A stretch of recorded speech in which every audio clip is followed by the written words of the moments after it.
প্রবাসী ভাই বোনদের জন্য প্রতি আমাদের অনেক দায় রয়েছে, অনেক কাজ করার ইচ্ছা আছে। এবার প্রবাসীদের জন্য সুখবর দিয়েছেন অন্তর্বর্তী সরকারের প্রবাসী কল্যাণ উপদেষ্টা আসিফ নজরুল। মধ্যপ্রাচ্যের শ্রম বাজারে প্রবাসী বাঙালিদের জন্য বইতে যাচ্ছে স্বস্তির বাতাস। প্রবাসী বাংলাদেশিদের বাড়তি সুযোগ সুবিধা ও নতুন করে শ্রমিক নেওয়া সহ নানা প্রতিশ্রুতি দিয়েছে মধ্যপ্রাচ্যের 3 দেশ সৌদি, ওমান ও কাতার। নিজের ভেরিফাইড ফেসবুক পেজে এক পোস্টে এমন তথ্যই জানান প্রবাসী কল্যাণ উপদেষ্টা ডক্টর আসিফ নজরুল।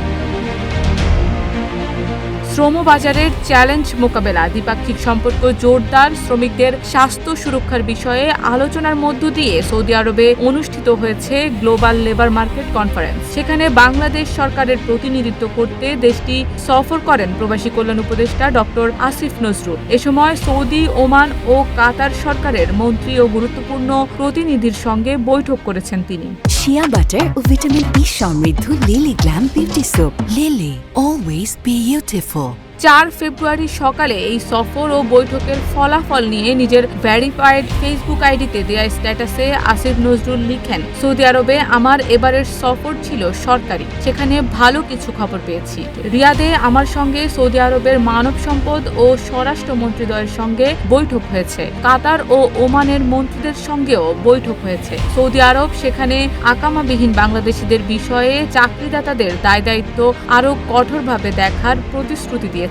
চাকরির চুক্তি আগেই বাংলাদেশ শ্রমিকদের কাছে পাঠানোর বিষয় বিবেচনা করবে বলেছে। পেশাজীবীদের সার্টিফিকেটের সত্যায়ন বাংলাদেশ থেকেই করবে বলেছে।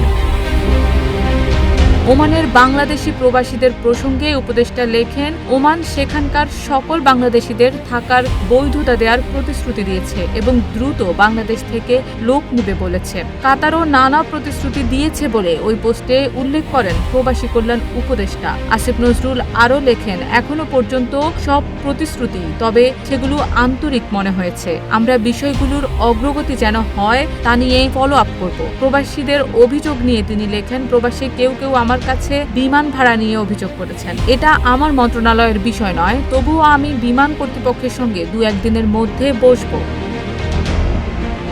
ওই পোস্টে আসিফ নজরুল আরও লেখেন, সবশেষে আপনাদের বহু মানুষের কাছে সৌদি আরবে বাংলাদেশ দূতাবাস সম্পর্কে ভালো মূল্যায়ন পেয়েছি। তাদের কাজের নিষ্ঠা, আন্তরিকতা ও দেশপ্রেম দেখে আমারও ভালো লেগেছে। 2 দিনে 4 জন গুরুত্বপূর্ণ মন্ত্রী শুধু নয়, তারা আমার সঙ্গে সৌদি আরবের বড় বড় প্রায় 20টি চাকরিদাতা কোম্পানি ও প্রবাসে বাংলাদেশের রেমিটেন্স যোদ্ধাদের সঙ্গে 2টো মিটিংয়ের ব্যবস্থা করেছে। এগুলো নিয়ে পরে লিখবেন বলেও জানান উপদেষ্টা। শারমিন নিশু, ঢাকা পোস্ট।